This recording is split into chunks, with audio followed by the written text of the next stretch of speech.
if you would like to know a little bit more about health anxiety, then stay tuned. Stay tuned. I post new videos every Sunday, Monday and Tuesday. Sunday, Monday, Tuesday, Sunday, Monday, Tuesday, Sunday, Monday, Tuesday, Sunday, Monday, Tuesday. On Sundays I post science-related content. Science Sundays.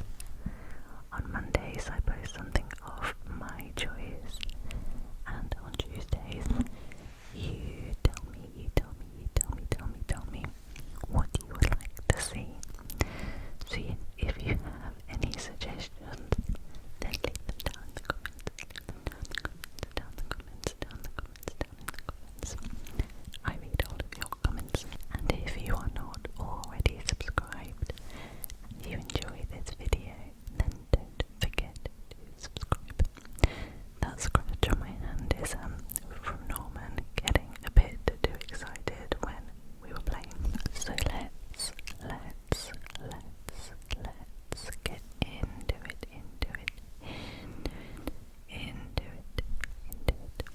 Health anxiety occurs when bodily sensations or changes are interpreted as signs of serious illness. It exists on a continuum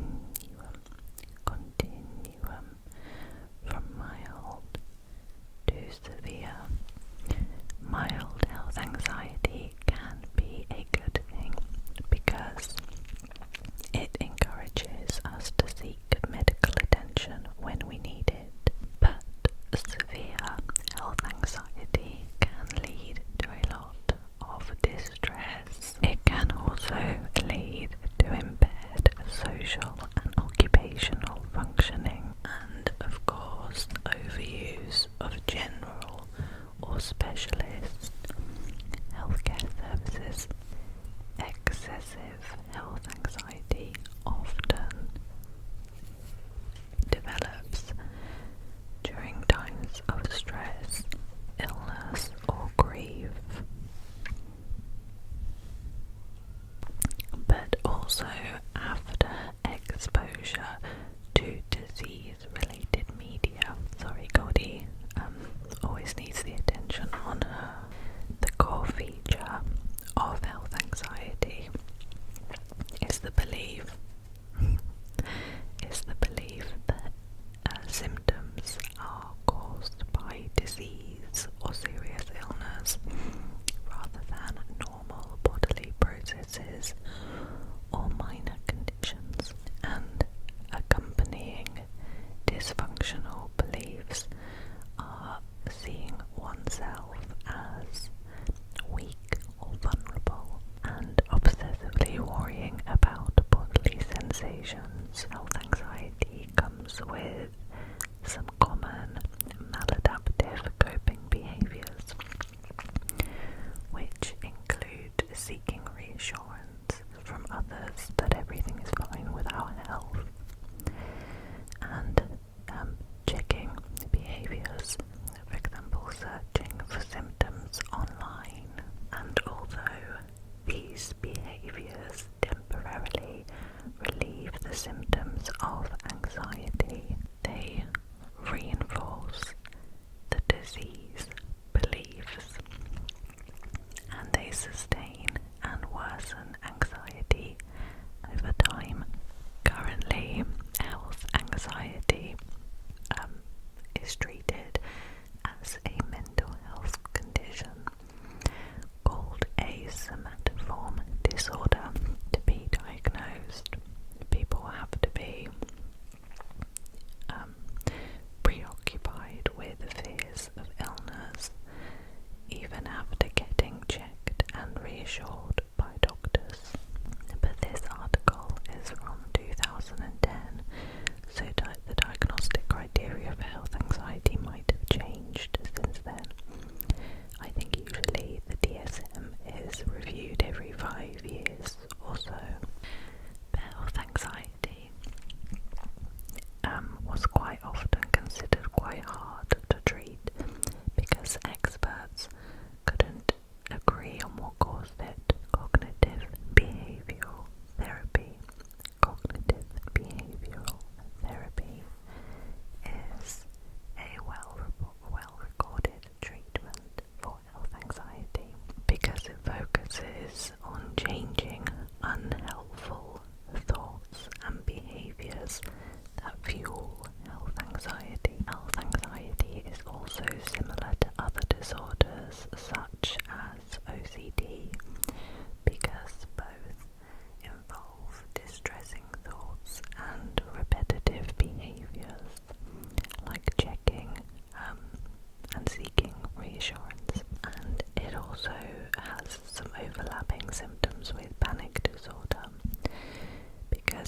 involve focusing on bodily sensations and assuming the worst. Research shows that people with health anxiety often experience panic attacks and compulsions, but not as intensely as those with full OCD or panic disorder. And research shows that people with health anxiety also struggle with a strong need for certainty, like people with OCD. So what might be behind health anxiety? So there is a strong model to explain health anxiety from a psychological point of view, but scientists are still trying to work out why it happens. So one interesting factor that may play a role is disgust. D-I-S-G-U-S-D. Some people are more easily disgusted than others with things like blood, germs, or even gross smells or sounds really getting to them. And researchers find that people who are more prone to feeling disgust are also more likely to overestimate how likely they are to get sick, but also to overestimate illness as more severe than it probably is. They also pay too much attention to their bodily sensations. Basically, people who are disgusted more easily are also more likely to misread normal body signals as signs of serious illness. But more research is needed. Past experiences can also make you more vulnerable to health anxiety. If you've gone through a serious illness yourself or someone close to you has, you may be more likely to develop health anxiety. But even seeing strangers suffer can increase the likelihood of health anxiety. A study showed that even seeing pictures of strangers suffering made healthy people more anxious about their own health. Those who saw distressing images also felt less in control of their own health as compared to people who saw relaxing images, suggesting that exposure to distress, even indirectly, can trigger health anxiety by making you think more negatively about your well-being. And another factor is anxiety itself. There is something called anxiety sensitivity, which means being afraid of your own anxiety symptoms. For example, feeling your heart racing may be interpreted as a heart attack, and this sensitivity has been linked to both panic disorder and health anxiety. Studies show that people who have high anxiety sensitivity also are more likely to have health anxiety. But although these things are connected, they don't seem, anxiety sensitivity doesn't seem to cause health anxiety. And genes may also matter. So in this paper, which was published in 2010, most of the existing research had focused on people's life experiences, for example, like them being sick themselves or seeing how family handled illnesses. But they reported that scientists were looking into genetics, so there may be something out there now about this. At the time of this paper, they knew that anxiety sensitivity had a genetic component, and some of these genes might affect how we, and some of these genes might affect how we manage emotions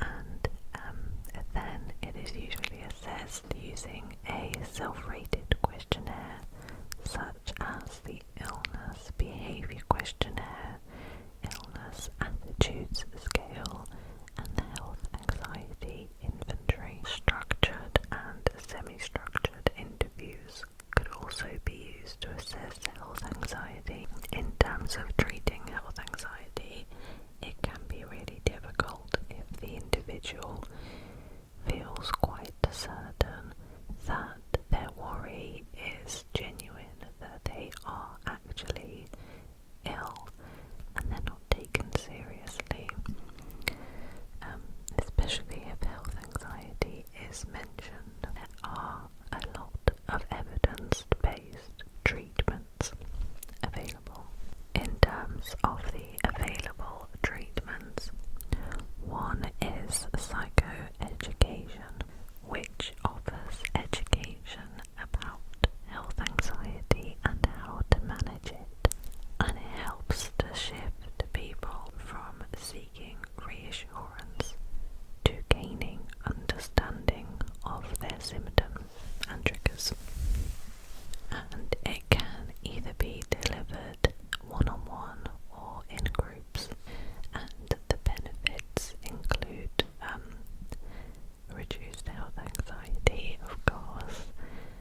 patients preferred CBD and only 4% preferred medication.